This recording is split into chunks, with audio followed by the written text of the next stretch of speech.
Vamos a hablar con el doctor Enrique Zuleta Puceiro, es analista político, presidente de OPSM, Opinión Pública, Servicios y Mercados de la Fundación de Investigación Económica y Sociales, entidad especializada en temas de consultoría social.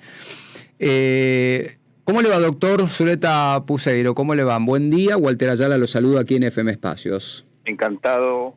Un gran abrazo para todos. Muchísimas gracias. Bueno, hoy se debate en el Congreso la reforma de la ley de DNU. Los diputados están, buscando la forma de reformar esta ley de DNU y rechazar el decreto de Milei que permite reestructurar la deuda, entre otras cosas, ¿no? Bueno, hoy se discute, vamos a ver, ¿no? Porque sí, hay un esfuerzo denodado de muchos sectores por postergar la reunión, fundamentalmente del gobierno, pero no solo en el gobierno. Sí. La idea que hay es que estos decretos de prosperar, estas iniciativas, de prosperar, colocarían al gobierno en una especie de atolladero.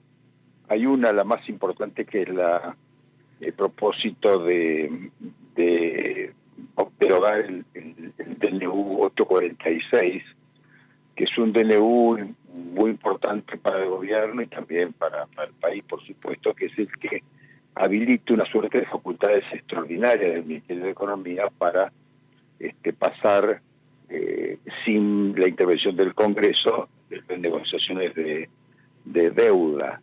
Esto no es un decreto que se refiera solamente a eso, tiene varios aspectos muy controversiales. Ya intentó el ministro Caputo en su gestión anterior, en la época de Macri, hacer el mismo decreto y no pudo atravesar la barrera del Congreso. Y esta vez hay la idea, el decreto salió, está vigente, y hay un propósito de muchos sectores en el Congreso de derogarlo, que quitarle al Ministerio de Economía esa facultad extraordinaria de una utilidad que realmente es extraordinaria para el caso de que hubiera una renegociación de bonos, etcétera. No está muy claro el contenido, si se refiere solamente a bonos en pesos o también bonos en monedas extranjeras en jurisdicción nacional. Es una temática técnica muy compleja, pero al cual se ha dado mucha importancia. La otra iniciativa es la iniciativa de producir una especie de reglamentación nueva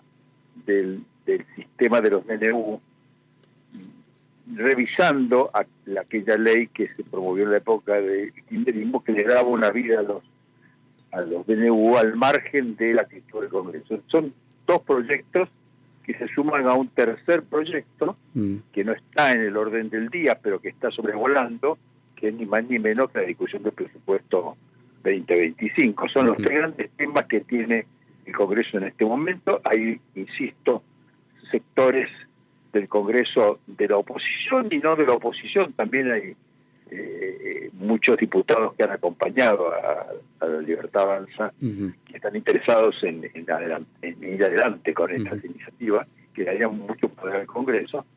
Y hay, por supuesto, enfrente la decisión del gobierno de postergar esto todo lo que se pueda, llegar al 1 de diciembre y iniciar un periodo sin extraordinarias que llega hasta marzo, dándole al gobierno una facultad totalmente extraordinaria, porque ahí se verificaría el supuesto de la Constitución de que el Congreso está en receso y que las facultades extraordinarias ya no son solo el fruto de una delegación, sino de una necesidad y urgencia.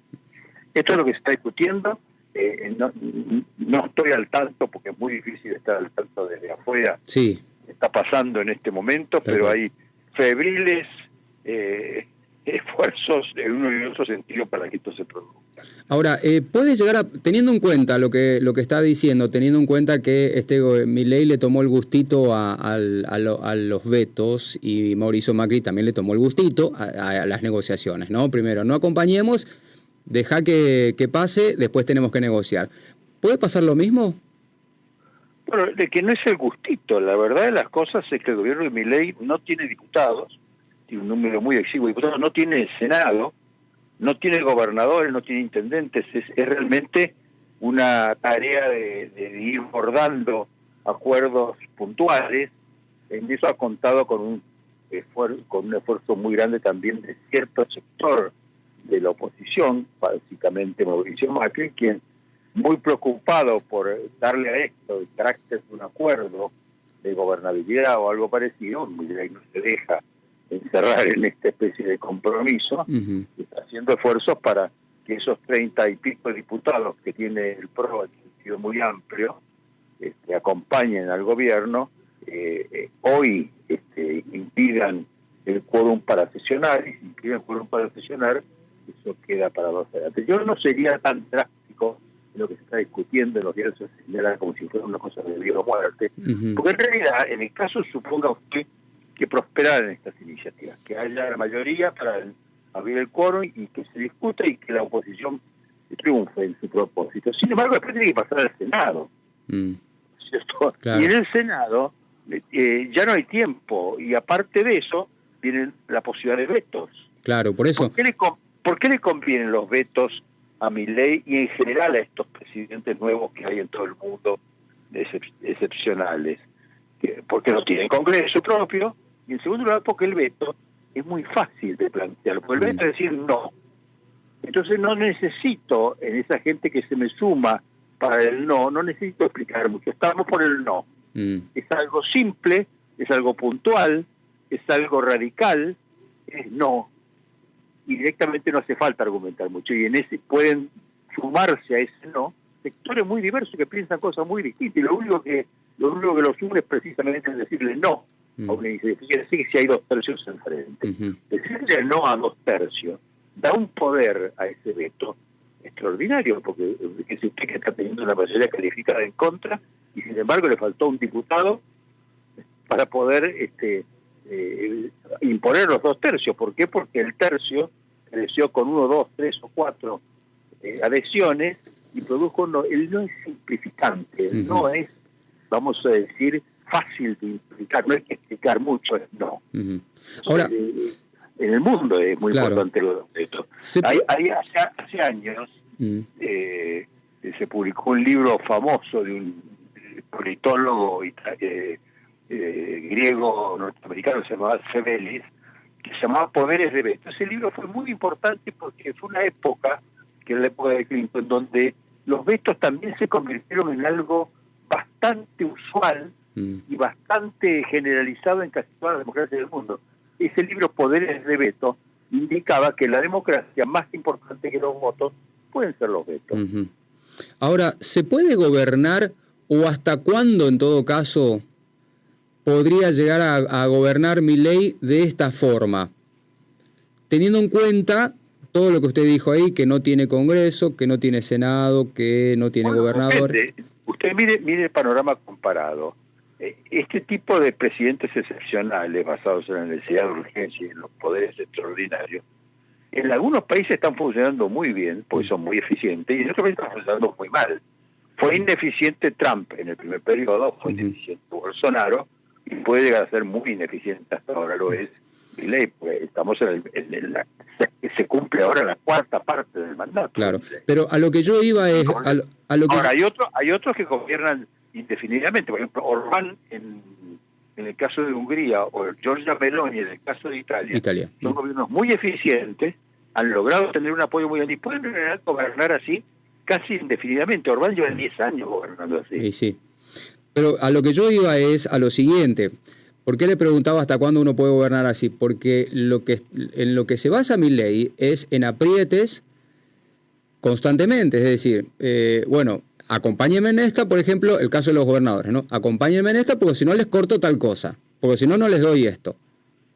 Digo, más allá de que tendría que haber, es cierto, digamos, todo se negocia y todo lo demás, teniendo en cuenta que es un gobierno capitalista, pero ¿hasta cuándo puede uno gobernar de esta forma? Va a llegar un momento en que me parece que los aprietes ya van a ser mucho más pesados y le llaman apriete, pero en realidad son acuerdos, porque en los gobiernos provinciales hay gente muy distinta. O sea, que también los gobiernos provinciales son todas coaliciones, salvo alguna provincia. Ustedes, por ejemplo, tienen una situación muy hegemónica. En general, incluso en provincias que funcionan también muy hegemónicamente, los que gobiernan son coaliciones. Piense usted en Santiago del Estero, por ejemplo, que es un ejemplo parecido, ¿no es cierto?, donde Zamora gana con el 65-70% de los votos. Sin embargo, eso es un frente cívico en el cual los ministerios políticos son del radicalismo, los ministerios económicos son del peronismo, y eso se viene funcionando hace 25 años.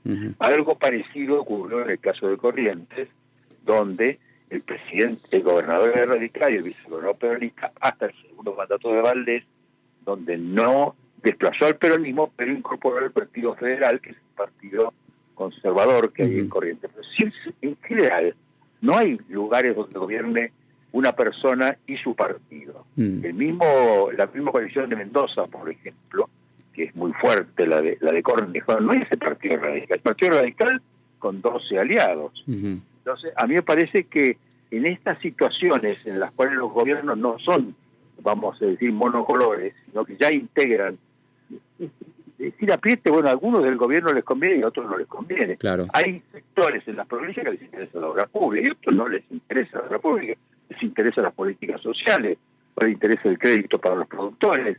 A mí me parece que se habla de apriete, pero en realidad lo que se hace es que se explota con mayor o menor habilidad, yo no creo que muy hábil, es bastante rudimentario, esta especie de falta de visión unificada en los gobiernos provinciales. Los gobiernos provinciales también son heterogéneos, están fragmentados, hay intereses encontrados y en realidad se explota esa falta de unidad y esa falta de claridad de los propósitos.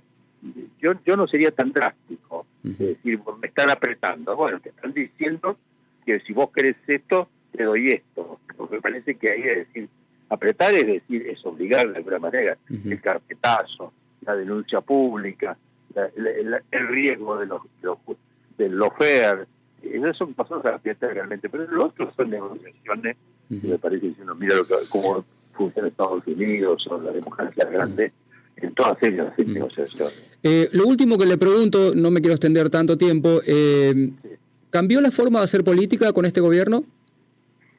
Bueno, ha cambiado, sí, en todo el mundo. Efectivamente, la política se ha convertido en una actividad muy despiadada, muy frontal, donde se ha hecho de la polarización un instrumento de construcción política, pero ya no es la polarización entre dos polos, incluso es una polarización multipolar, porque hoy la Argentina o Estados Unidos o cualquier país ya no son solo dos bloques, son dos espacios que se contraponen, pero hay otros espacios que también tienen identidad propia. Esto se ve muy claro en Europa, donde han surgido, si uno mira la geografía política europea, sobre todo en las últimas elecciones de la Unión Europea, hay ya cuatro bloques muy definidos, ¿no? Hay una derecha, hay un centro derecha, hay una izquierda para darle características ideológicas, pero también tiene muchísimo que ver el regionalismo. Los partidos marginales, porque eran partidos varones, eran partidos vascos o catalanes, bueno, han logrado un lugar sobre la base de esta política de, vamos a decir, de confrontaciones, de todo o nada, muy acelerada por las redes sociales y por una especie de vaciamiento del contenido de la política tradicional.